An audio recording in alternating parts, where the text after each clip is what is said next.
இந்த வீடியோவில் நாம் கொண்டக்கடலை குருமா செய்வது எப்படின்றத பற்றி பார்க்க போகிறோம். கொண்டக்கடலை குருமா செய்வதற்கு நான் இங்கே கொண்டக்கடலையை ஒரு 8 மணி நேரம் போல் ஊற வச்சுருக்கேன்.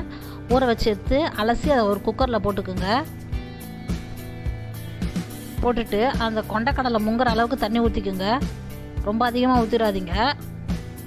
அது முங்குற அளவுக்கு ஊற்றினா போதும். அது தேவையான அளவு உப்பு கொஞ்சமாக போட்டு அதை வேக வச்சுக்கலாம். நம்ம குக்கர் போட்டு மூடியை போட்டு ஒரு 4லேருந்து 5 விசில் வர வரைக்கும் வேகட்டும் வச்சிடலாம். நம்ம அதுக்குள்ளேயே நம்ம அதை தாளித்து வச்சுக்கலாம். குழம்ப ஒரு கடாய் எடுத்துக்குங்க. எண்ணெய் ஊற்றிக்குங்க.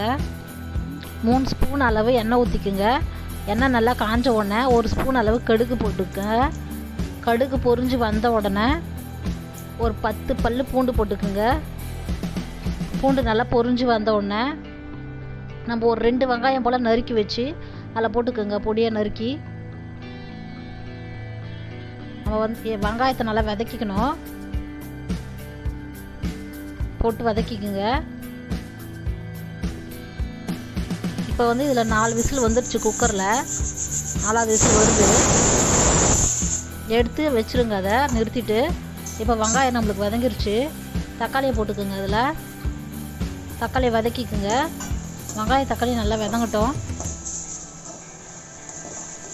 நல்லா வதக்கிக்குங்க. நல்லா வதங்கிடுச்சு. இப்போ ஒரு சொம்பு அளவு தண்ணி ஊற்றிக்குங்க.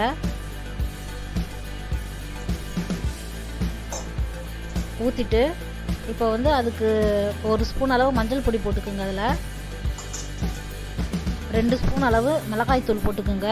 உங்களுக்கு காரம் அதிகமாக கொஞ்சம் எக்ஸ்ட்ரா போட்டுக்குங்க. தேவையான அளவு உப்பு போட்டுக்குங்க. போட்டு நல்லா கலக்கி விடுங்க. கலக்கிட்டு நல்லா கொதிக்க விடுங்க.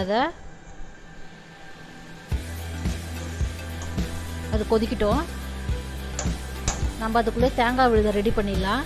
ஒரு அரை மூடி தேங்காய் திருவிக்குங்க. நல்லா பொடியாக இல்லைன்னா கூட பொடியாக கூட அரிஞ்சு போட்டுக்கோங்க. மிக்ஸி ஜாரில் ஒரு பச்சை மிளகாய் போட்டுக்கோங்க. ஒரு துண்டு அளவு இஞ்சி நல்லா பொடியை நறுக்கி போட்டுக்குங்க. 2 ஸ்பூன் அளவு உடச்ச கடலையை அதில் போட்டுக்குங்க. இது எல்லாத்தையும் போட்டு கொஞ்சமாக தண்ணி ஊற்றி நம்ம அரைச்சி எடுத்துக்கலாம். இதை நல்லா விழுதாக அரைச்சிக்கணும். அப்போ தான் நம்மளுக்கு குருமா திக்காக வரும். நல்லா அரைச்சிட்டோம் பாருங்கள். விழுதாக வந்துருச்சு. இப்போ கடலை ஆறி போச்சு நல்லா. இப்போ திறந்துருங்க குக்கரை. பாருங்கள் நல்லா கொல கொலன்னு வெந்திருக்கு. நான் உன்னை எடுத்து காட்டுறேன் பாருங்கள். ஒன்று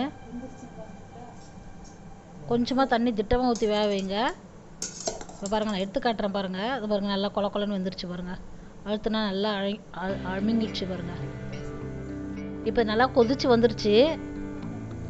இப்போது நம்ம வேக வச்சுருந்தோன்னா கொண்டக்கடலையே அதில் போட்டுருங்க.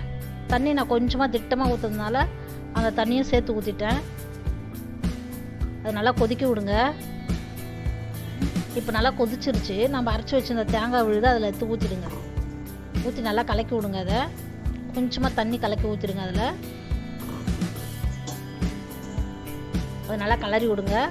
அது கொதிக்கட்டும்.